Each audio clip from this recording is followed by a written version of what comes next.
You're watching Action News Now. Storm Tracker weather. Coverage you can count on. There's a live look at the Sundial Bridge in Reading, lit up in green to honor veterans, and it will be lit up in green all week long. Yeah, I love it. And Chief Meteorologist Howie Gordon is tracking conditions. Howie, I'm surprised to not see more people out there with the pretty mild conditions we are still experiencing. I'm shocked too, because I don't think you're going to want to be out there Thursday when you potentially have some potential downpour. But hey, it's a beautiful bridge to go to year round. There'll eventually be some more people out there. But we'll start off now with tonight. Mostly cloudy and cool for tonight. Rain later on Wednesday. The later you get in the day, cooler with showers for a bit. I'm not talking washouts Wednesday through Monday, but here and there we are looking at some rain and mountain snow.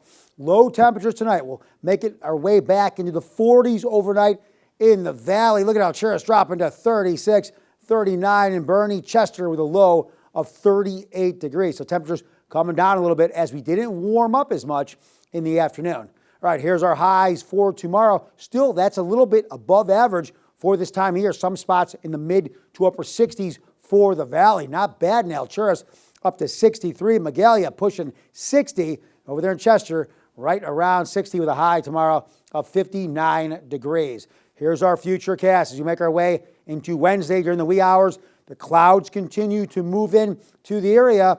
The later you get into Wednesday evening, the better chances of rain. Why? Because high pressure that's protected us for a good several days, redirecting, holding those storms off. Well, as it moves off, now these storms are dropping down into the area.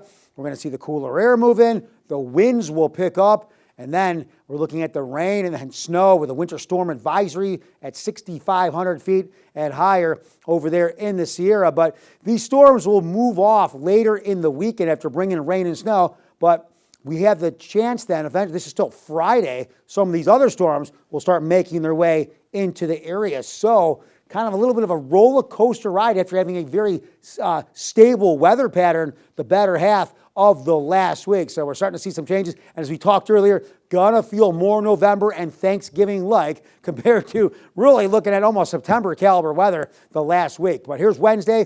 We start to see a little bit of a cool down, but then Thursday, boom, those storms come in, bring in the rain. We dry off for much of the weekend for the most part before storms at the end of the weekend return once again, dropping down those temperatures. So this one will not be as stable as our last weather pattern. We're going to have some decent weather here and there, but we're also going to see winds, rain, and snow. Thanks, Howie.